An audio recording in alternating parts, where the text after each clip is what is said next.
Assalamualaikum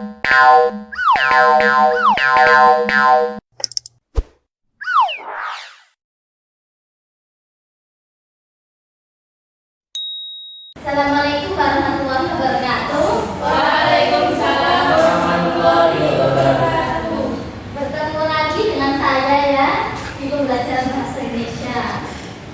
Sebelum memulai pelajaran hari ini, kita berdoa terlebih dahulu kepada Mbak Karisma, dipimpin doanya.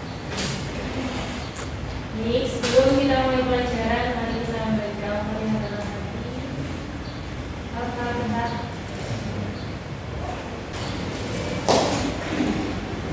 Saya akan terlebih dahulu ya. Laura, Hadir Bu. Rosiana, Hadir. Putri, Hadir. dan semua ya. Kita ya di sini kita akan belajar tentang tes eksplanasi. Untuk lebih jelasnya kita menonton video terlebih dahulu ya.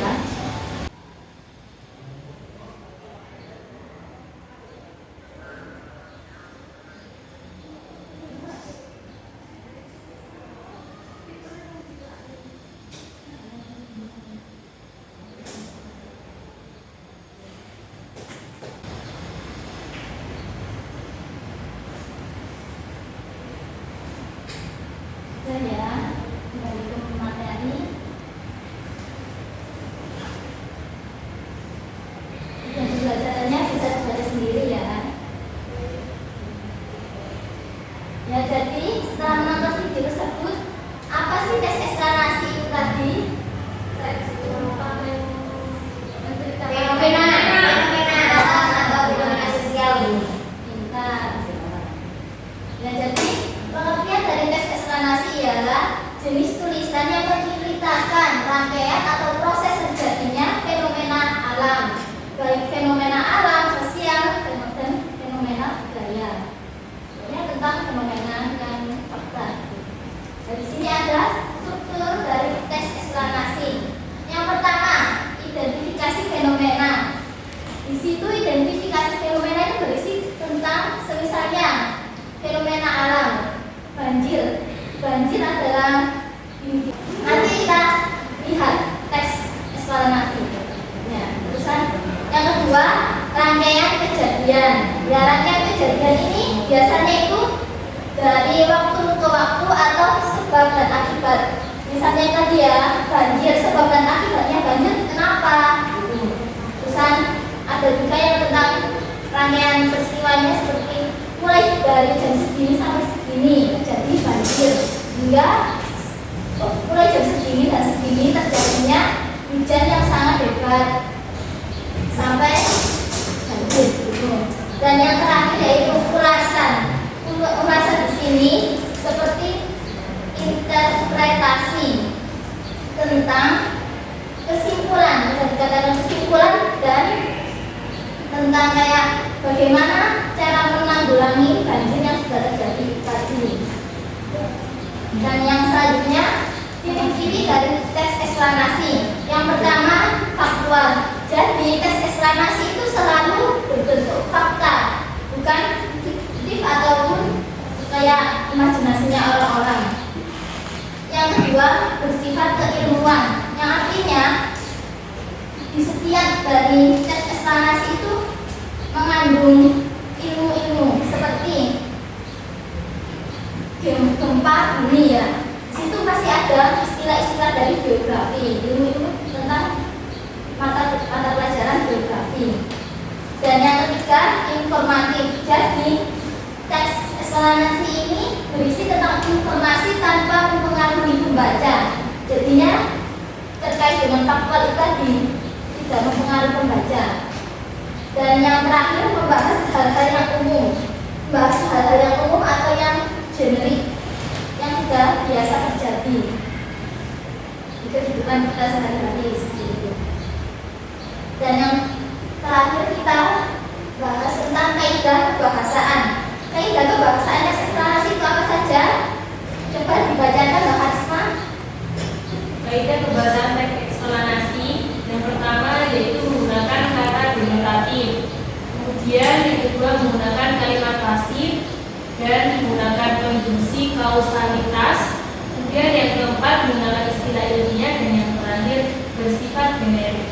Ya, kalian tahu tidak kata denotatif itu seperti apa? Kata denotatif itu yaitu kata yang bermakna sebenarnya. Kalau mungkin kalian tadi telah belajar tes puisi, itu kan kata konotasi. Nah, kalau konotasi itu bukan yang sebenarnya. Tapi kalau di eksplanasi kita belajar tentang kata denotatif. Dan yang kedua menggunakan kalimat pasif. Kalian tahu kata kalimat pasif itu seperti apa? Seperti apa, Risma? Bukan kalimat aktif. Ya, makanya biasanya diberi buat apa? Ya, biar. Ya. Terusan kaidah kebahasaan yang ketiga, konjungsi kausalitas. Siapa yang tahu tentang konjungsi kausalitas? Ya, mungkin belum dipelajari ya. Konjungsi kausalitas itu terkait dengan sebab akibat tadi. Jadi adanya konjungsi kausalitas supaya kembali lagi ke struktur teks tadi, sebab akibatnya.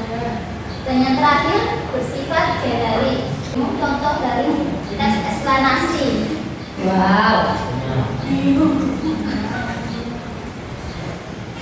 Dibaca terlebih dahulu ya.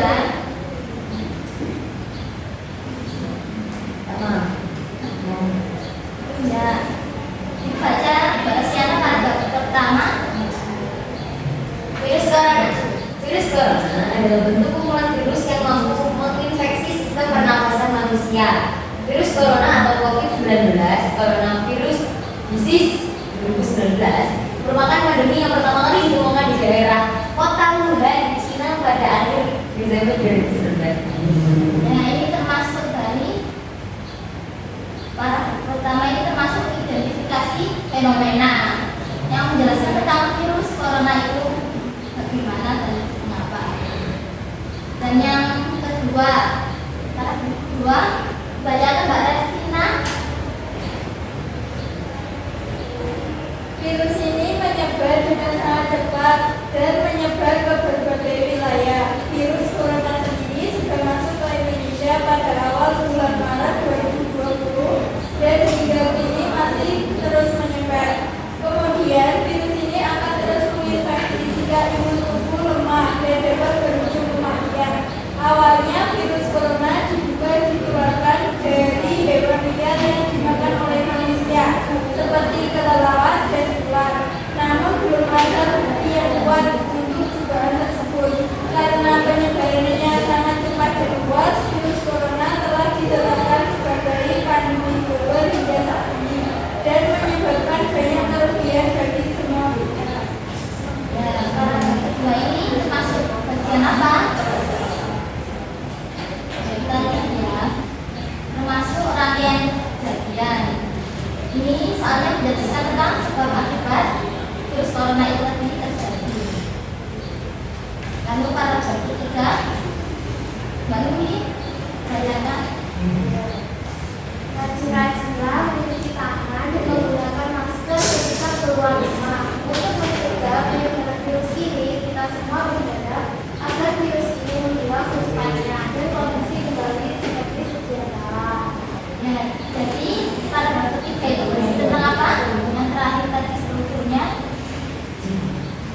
Interpretasi. Ya, interpretasi atau ulasan. Karena membahas tentang tips and trick untuk menanggulangi virus corona ini tersebar dengan cepat.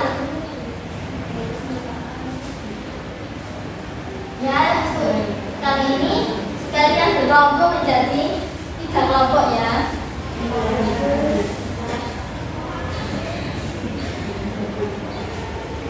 Ini berdiskusi terlebih dahulu ya setiap kelompoknya. Nanti ada games. Siapa yang nilainya lebih bagus itu menangnya.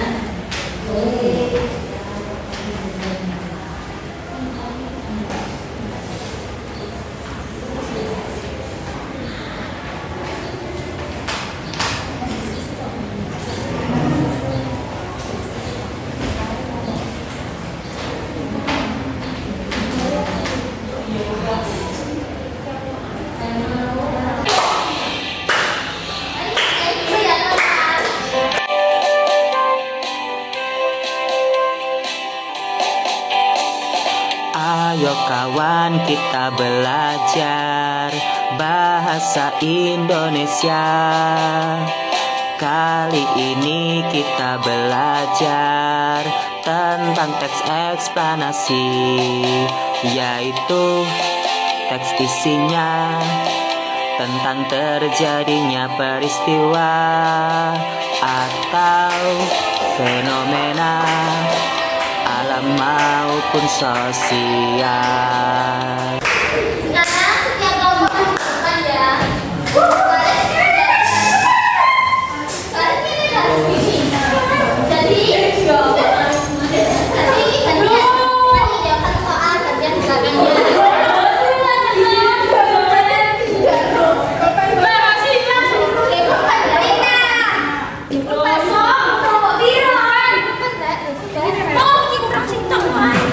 Jadi setiap anak kalau sudah menjawab satu soal gantian di belakang, gantian di belakang. Dah, mulai.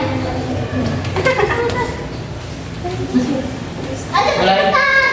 Masih mulai.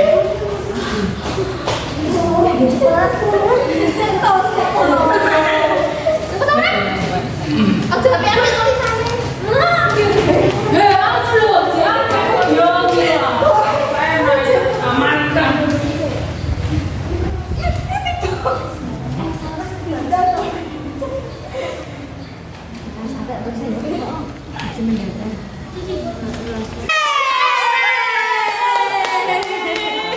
Sudah selesai.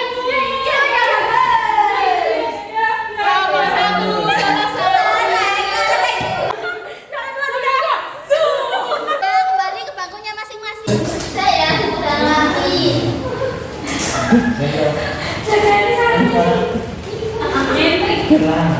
Ya karena kalian jawab dengan benar.